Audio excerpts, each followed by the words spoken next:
Military training, we say, is about reshaping social norms. Military training is about obeying commands irrespective of who the commander is. Military personnel should stand for discipline, not discrimination. Think about it. The women officers in the Indian Army are not making any unrealistic demands. If they're good enough, why can't they take command? The world has come a long way since military roles were gender-specific. Today, women officers across the world rub shoulders with their male counterparts. Here's a report.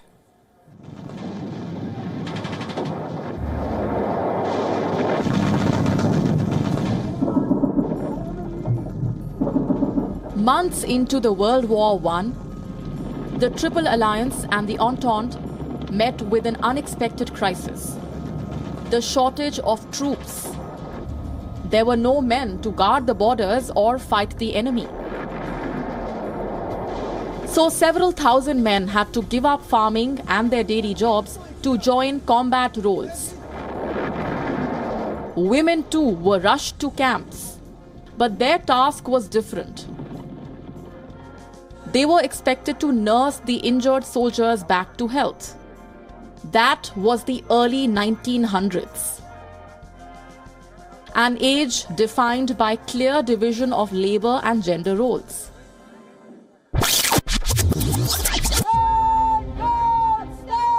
Fast forward now to 2020. Today, women are in the front line. They are in the cockpit and on the deck.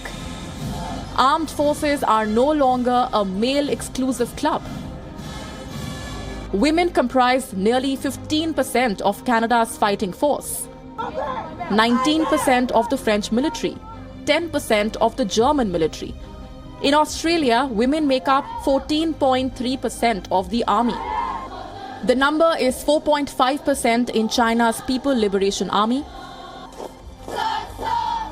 and 3.80% in the Indian Army.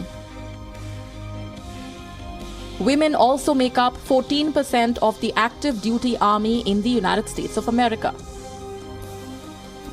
At least 16 countries allow women to serve in combat roles. They have equal rights to military stars, stripes, and medals as their male counterparts. In 2016, Brazil allowed women to enter combat training. The year before that, the UAE allowed a female fighter pilot to strike a mission against the Islamic State in Syria.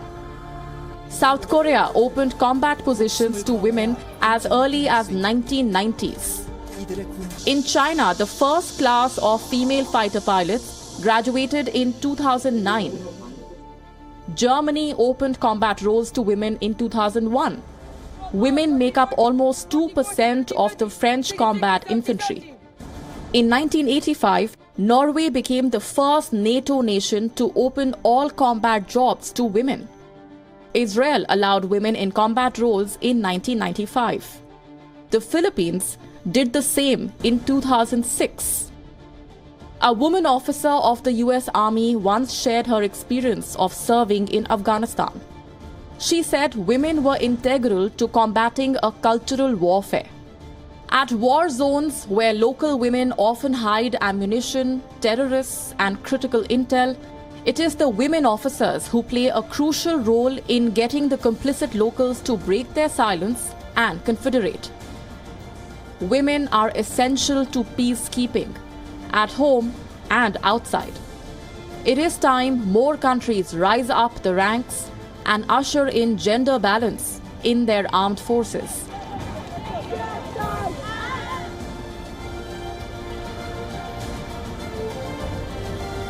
Bureau Report, WION World is One.